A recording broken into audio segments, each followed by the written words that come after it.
The silver ships appeared over Earth on a Tuesday morning, their hulls gleaming against the blue sky like polished mirrors.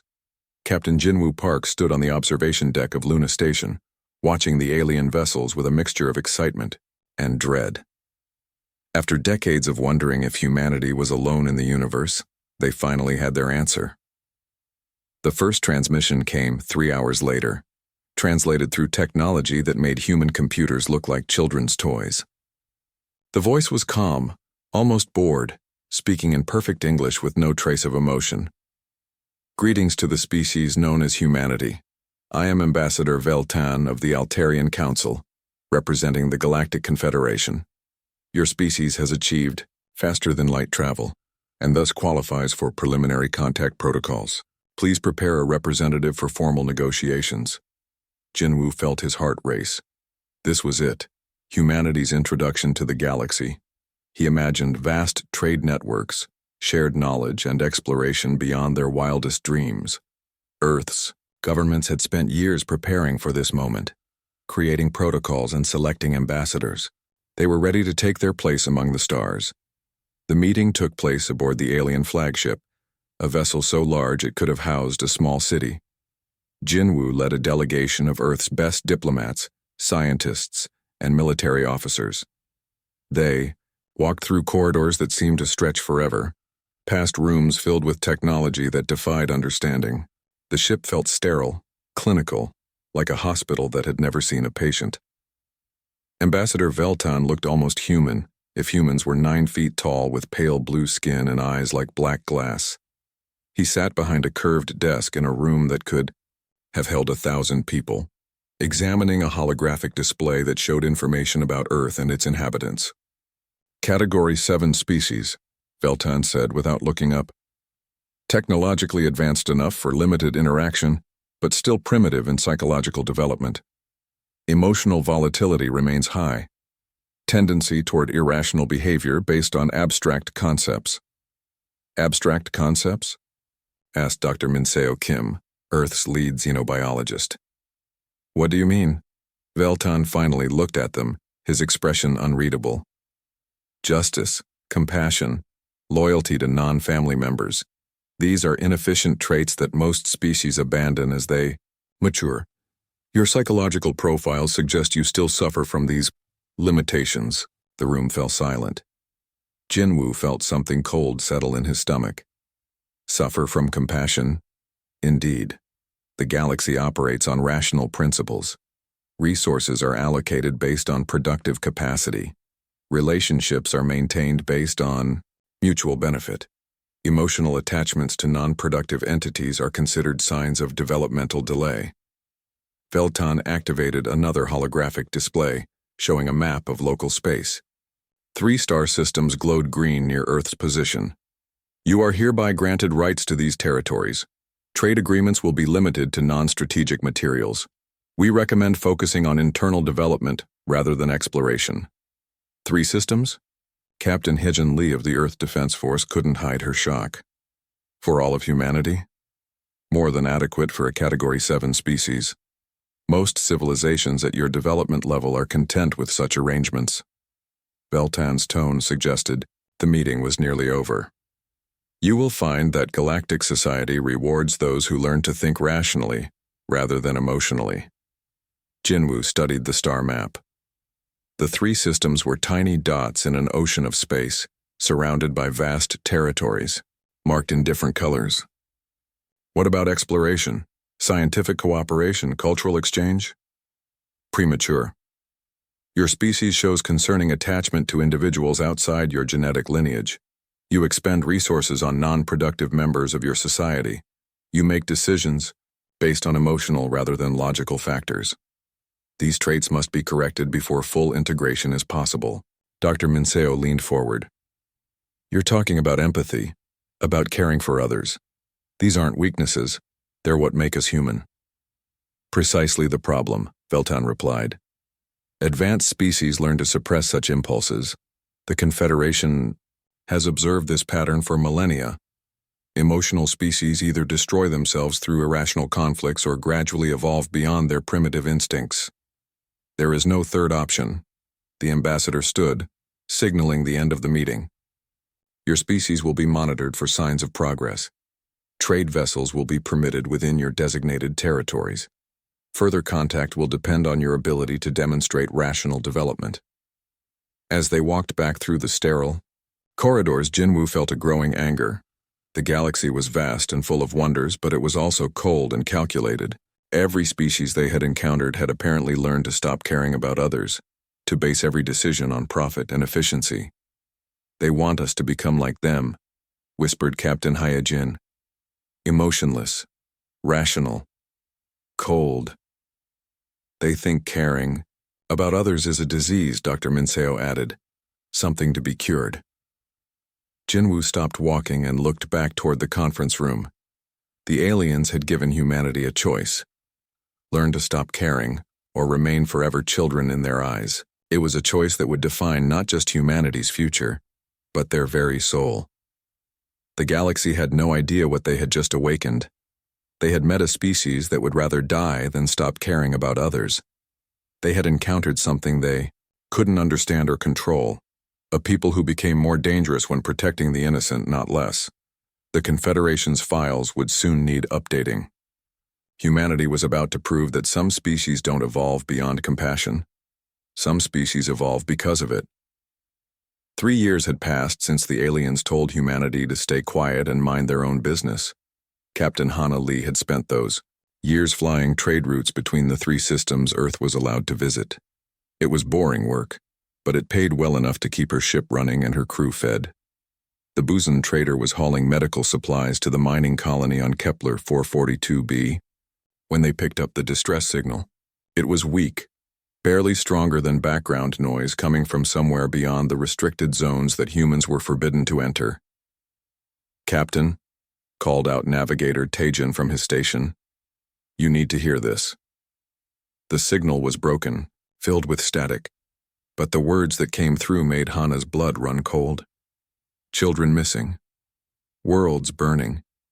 Something called the harvesting. And underneath it all, a desperate plea for help that no one was answering. "That's coming from the outer rim," Taijun said, checking his instruments. "Way outside our allowed territory." Hana stared at the star charts. The outer rim was marked in red on every human navigation system. Forbidden space where Category 7 species weren't permitted to travel. But someone out there was dying, and their cries for help were reaching across the darkness of space. "Set course for the signal source," she ordered. "Captain, if the Confederation finds out, let me worry about the Confederation." What they found in the Kepler 1649 system made Hana sick to her stomach. The 4th planet should have been blue and green, covered in the vast oceans that the Delphini people called home. Instead, it was brown and gray, its water gone, its cities empty.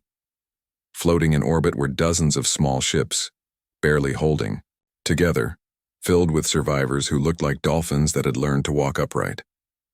The Delphini who came aboard the Busan trader could barely speak human languages, but their large dark eyes told a story that needed no translation. Something had come to their world in massive ships, something that took their children first, then their water, then everything else that had made their planet alive. "Where?" one of them managed to say in broken English.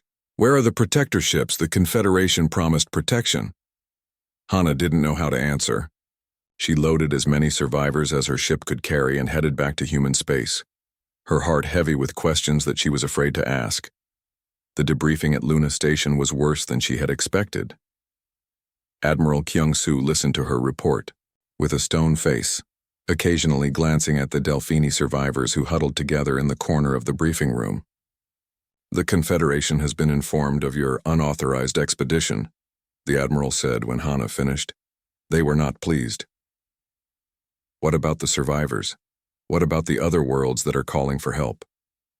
Admiral Kyung pulled up a holographic display showing the outer rim territories.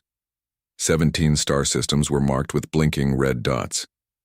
According to Confederation records, the outer rim contains 17 non-essential species with minimal strategic value. Current protocols dictate resource preservation for core territories. Hana felt something hot and angry rise in her chest. Non-essential? Admiral, These are entire civilizations we're talking about. Billions of people. The Confederation has classified them as acceptable losses, Kyung-soo said quietly, and Hana could hear the disgust in his voice even though he tried to hide it. Apparently, this is how the galaxy works. You save what's valuable and let the rest die. But the Admiral hadn't counted on how quickly word would spread through human space. Within days, every news network was showing footage of the Delphini survivors. Dr. Yuna Choi, Earth's leading xenobiologist, appeared on every major channel explaining how the survivors were suffering from trauma that human medicine had never seen before. Their children were taken first, Dr. Yuna explained to a horrified audience. Not killed, but harvested. Used for something we don't understand. The psychological damage is unlike anything in our textbooks. The response was immediate and completely predictable to anyone who understood humans. Volunteer organizations formed overnight. Commander Jamin Oh, recently retired from the Earth Defense Force, started recruiting crews for humanitarian missions to the Outer Rim. Engineer Hyok began designing ships that could carry refugees instead of cargo. Within weeks, a vast underground network had formed. Ships left human space carrying medical supplies and food, returning with survivors from a dozen different species. Dr. Yuna worked around the clock, developing new treatments for aliens who had watched their worlds die. The Confederation watched all of this with growing confusion. Ambassador Velton filed report after report, each one more bewildered than the last. The humans appear to be malfunctioning, he wrote. They continue to expend valuable resources on entities that provide no economic benefit. They are forming emotional attachments to beings they have never met. This behavior defies all models of rational species development, but Confederation psychologists who studied human behavior kept running into the same problem. Humans were willing to sacrifice their own comfort, their own safety, even their own lives for complete strangers. It was a concept so alien to Galactic, thinking that their computers couldn't process it. In the refugee camps that sprouted up throughout human space, something remarkable was happening. Humans were learning to communicate with 17 different species, sharing food and medicine, and hope with beings who had thought the universe had abandoned them. The galaxy had expected humanity to learn how to stop caring. Instead, humanity was teaching the galaxy what caring really meant. The thing that had been destroying worlds finally showed itself. It called itself the Consumers, and it was older than most of the stars in the galaxy. For millions of years, it had moved from system to system, taking not just planets and resources but something much more valuable, the hope and dreams and fears of entire species. Dr. Somin Yang had been studying the attack patterns for months, trying to understand what the Consumers really wanted. Her research station on Titan was filled with data from 17 dead worlds, testimonies from survivors, and energy readings that made no sense according to human science. They don't just kill, she explained to the emergency council meeting. They feed on emotions. Fear makes them stronger, despair gives them power. Every species they've encountered has eventually given up hope, and that's when the Consumers grow most powerful. Captain Doyen Shin of the destroyer Incheon studied the holographic display showing consumer movements. The massive ships were heading toward more populated areas of the galaxy, leaving behind empty worlds where billions had once lived. "What's the Confederation doing about this?" he asked. Admiral Jiho Kang activated another display, showing the official Confederation response. It was exactly what everyone expected, cold, calculated, and completely rational. Defensive lines had been drawn around the most economically valuable worlds. Everything else would be abandoned. "They're going to let them die," Doyen said quietly. "Billions of people, and they're just going to let them die." The joint meeting with Confederation forces took place on the neutral station orbiting Proxima Centauri. Admiral Jiho led the human delegation, while Admiral Zex Mari represented the Confederation fleet. The alien looked like a giant insect made of living metal, its voice coming through mechanical translators. "The strategy is sound," Zex Mari explained, pointing to star charts that showed which worlds would be defended and which would be sacrificed. "We preserve core industrial systems and major population centers. Peripheral worlds are acceptable losses." Acceptable losses? Captain Doyen couldn't hide his shock. You're talking about entire civilizations. Non-productive civilizations, Zexamari corrected. Species that contribute little to galactic economy. It is inefficient to risk valuable resources protecting low-value assets. Around the briefing room, the human officers exchanged looks that the aliens couldn't understand. It was the look of people who had just been told that some lives mattered more than others, and who completely rejected that idea. Dr. Soman pulled up her research data. The consumers have a pattern. They study each species before attacking. They've learned that most civilizations will eventually abandon their weak to save their strong. That moment of abandonment when hope dies, that's what feeds them most. Then we don't abandon anyone, Admiral Jiho said simply. The Confederation officers looked at each other in confusion. Zexmari's mechanical voice carried a note of bewilderment. This response is not logical. You cannot save everyone. Resources are finite. Choices must be made. We've made our choice, Admiral Jiho replied. Within hours of the meeting, human space erupted into activity that defied all galactic understanding of rational behavior. Civilian cargo ships were being retrofitted with weapons and medical bays. Volunteers lined up at recruitment centers, knowing they were signing up for missions that might not have return trips. Captain Yunjin Park watched the transformation of her home shipyard with amazement. The Soul's Pride, a luxury passenger liner, was being converted into a hospital ship. The Dijon Runner, a mining vessel, was getting torpedo tubes installed alongside refugee housing pods. This is insane, muttered engineer Wanbin as he watched. Workers install life support systems designed for 12 different alien species. We're preparing to fight an enemy that's destroyed 17 civilizations, and we're doing it while trying to save everyone we can. That's what makes us human, Yunjin replied. The Confederation Command watched the human preparations with growing alarm. Their behavioral models had no category for this kind of response. Species were supposed to become more rational as they faced extinction, not less. They were supposed to make hard choices and abandon the weak. Ambassador Velton filed increasingly desperate reports. The humans are experiencing collective psychological breakdown. They are expending military resources on non-combat vessels.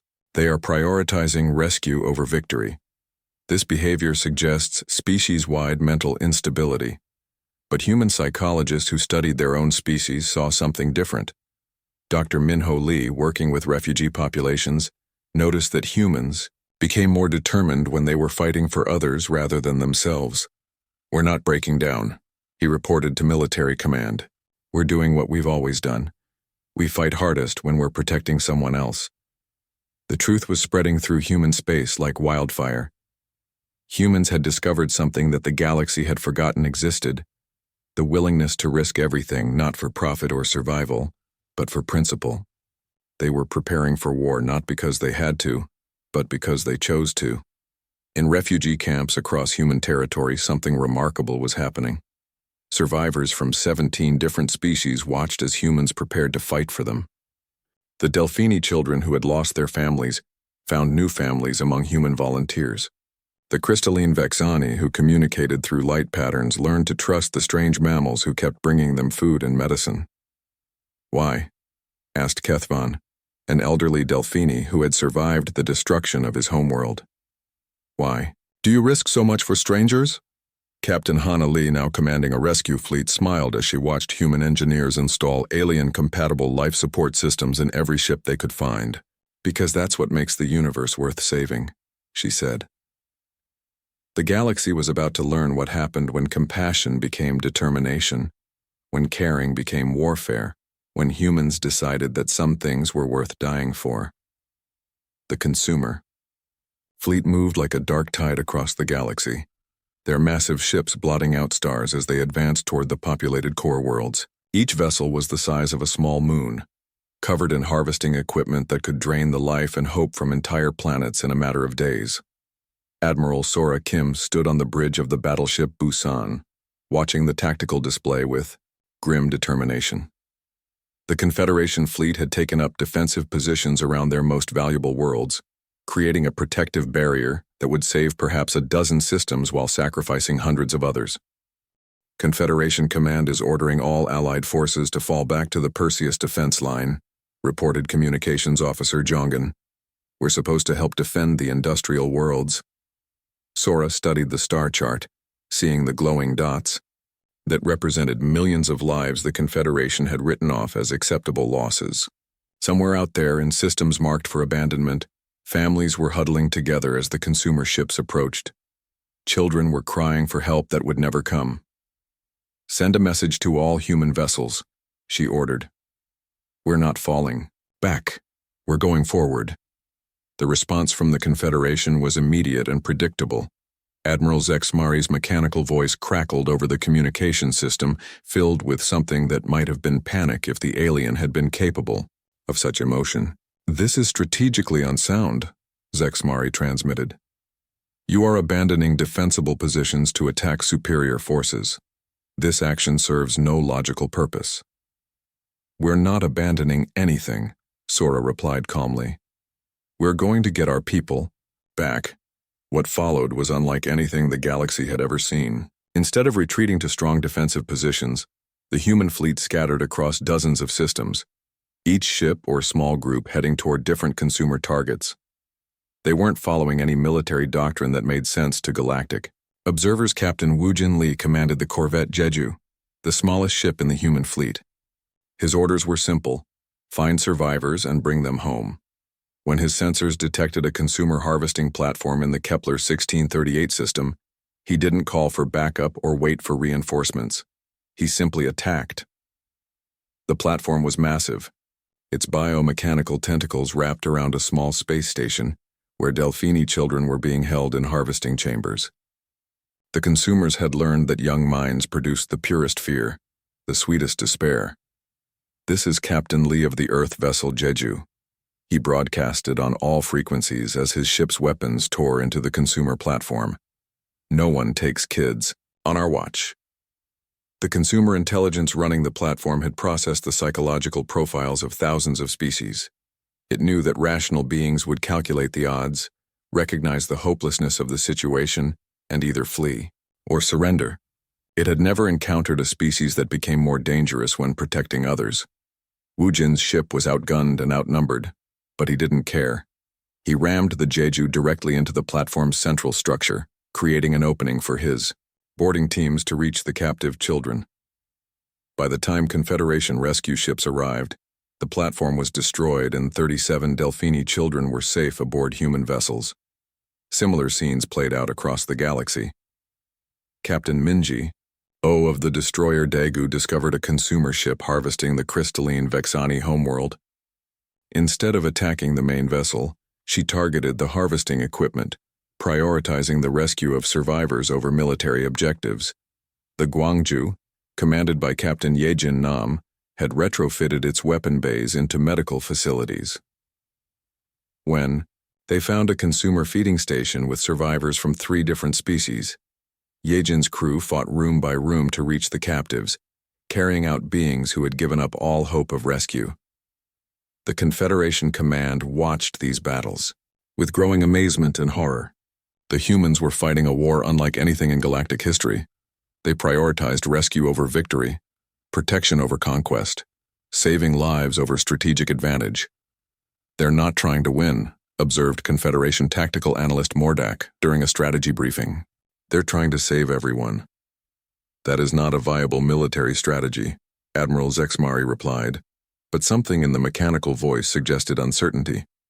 The Consumer Intelligence Network was experiencing something unprecedented. For millions of years, they had harvested civilizations by understanding their psychology, by knowing exactly how each species would react to fear and despair. But humans were reacting wrong. When the consumers captured human prisoners expecting to harvest their fear, they found something else instead. Captain Sangwoo Park, captured during a rescue mission, spent his imprisonment teaching other prisoners how to hope again. Lieutenant Narration, wounded and dying in a consumer holding cell, used her last moments to comfort alien children who had never seen a human before. The consumer ships began reporting system malfunctions.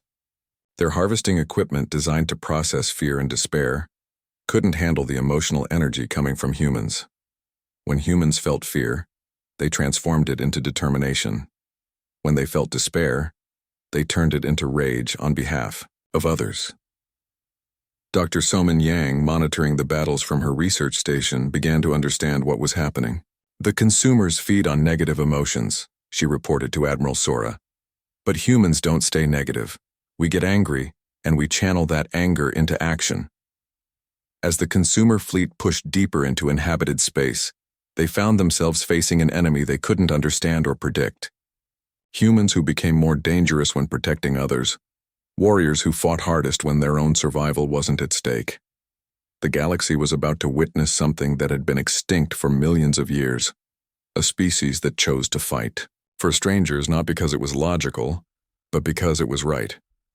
The final battle took place in the Kethvar system, where the consumer's main processing center had been feeding on 6 different species for 3 months. The massive structure was larger than most space stations, its biomechanical tendrils reaching out like the arms of some cosmic octopus, each one connected to harvesting pods that drained the life and hope from thousands of captives. The Confederation fleet maintained a safe distance, their ships positioned to retreat if the battle went badly. Admiral Zexmari watched the tactical displays with mechanical precision, ready to calculate acceptable losses and strategic withdrawals. The human fleet had no such restrictions. Admiral Sora Kim's battleship Busan led the charge, followed by dozens of vessels that had no business being in a military engagement. Cargo ships fitted with torpedo tubes, passenger liners converted into hospital ships, even a few private yachts whose owners had volunteered for what everyone knew might be a suicide mission. All ships, remember the mission, Sora broadcasted, to her fleet. We're not here to destroy the enemy. We're here to bring our people home. The consumer intelligence had been analyzing human behavior for months, trying to understand why this species reacted so differently to fear and despair. Its massive processing center contained the harvested emotions of 17 extinct civilizations, each one a perfect example of how rational beings eventually gave up hope when faced with impossible odds. When the human fleet entered weapons range, the consumer tried its standard tactic. It flooded the area with the concentrated despair of every species it had destroyed, the terror of Delphini children, the hopelessness of the crystalline Vexani, the final anguish of the gentle Mordak as their worlds died. But something impossible happened. Instead of being overwhelmed by the emotional assault, the humans absorbed it and transformed it into something else entirely. The pain of the Delphini children became fuel for human rage. The terror of the Vexani became determination to prevent more suffering. The anguish of the Mordak became a promise that their deaths would not be meaningless. Captain Yunbi Park of the destroyer Ulsan was the first to reach the consumer's outer defenses. Her ship was already damaged, life support failing, but she had detected life signs in one of the harvesting pods, a group of Delphini children who were still alive but barely breathing. "This is Captain Park," she transmitted to the fleet. "I'm making a hole for the rescue shuttles. Get the kids out." The Ulsan rammed directly into the consumer platform, its hull tearing through biomechanical armor like paper. The explosion created a gap in the defenses, but it also killed everyone aboard. Yunbi's final words were heard across the battle. "Tell their families we tried." Engineer Sunghwan Kim was aboard the battleship Pohang when the consumer's main weapon system targeted the rescue shuttles that were evacuating survivors. Without hesitation, he sealed himself in the reactor compartment and began the manual overload sequence that would disable the ship's engines, but create an electromagnetic pulse powerful enough to blind the consumer's targeting systems. 30 seconds until pulse, he reported calmly over the comm system. "All rescue shuttles, you're clear to proceed." The pulse knocked out systems across both fleets, but it also gave the human rescue teams the time they needed to reach the captive survivors. Sunghwan died alone in the reactor room, but his sacrifice saved 300 lives. The consumer intelligence was experiencing something unprecedented. Every time it tried to break human morale with harvested despair, the humans became more determined. Every time it killed a human ship, the remaining vessels fought harder instead of retreating. It was like trying to fight an enemy that grew stronger from pain instead of weaker. Captain Taehyung Choi led a boarding party into the consumer's central processing facility, fighting room by room through corridors that pulsed with alien technology. His team moved with desperate efficiency, knowing that every second meant more lives lost to the harvesting process. When they found the main holding area, what they saw nearly broke their hearts. Thousands of beings from a dozen different species, connected to machines that slowly drained their life force while feeding on their despair. Many were barely alive, but their eyes still held a spark of hope when they saw the human rescue teams. "We're getting you out of here," Taehyung promised as his team began disconnecting the harvesting equipment. He personally carried a group of Delphini children to the rescue shuttles, their small hands gripping his armor as he ran through the collapsing facility. The end came when Lieutenant Hyunji Bai, mortally wounded by consumer defenders, crawled to the central processing core with her entire arsenal of explosives. The consumer intelligence tried to stop her by flooding her mind with the harvested fear of every species it had destroyed. But Hyunji had something the consumer couldn't understand: the absolute certainty that her death would save others, for Dai. "Everyone we couldn't save," she whispered as she triggered the explosives. The explosion tore through the consumer facility like a star going supernova. The last evacuation shuttle cleared the blast zone with seconds to spare, carrying survivors who had thought they would die in the darkness of space. When the smoke cleared, the consumer threat was ended. Not through superior technology or brilliant strategy, but through humanity's willingness to die for others' freedom. The galaxy survivors looked at the humans with new understanding. Ambassador Veltan's final report to the Confederation Council was brief but earth-shaking. Previous assessments were inadequate. These humans are not primitives who haven't learned to suppress their emotions. They are something far more dangerous, a species that fights hardest when justice itself is at stake.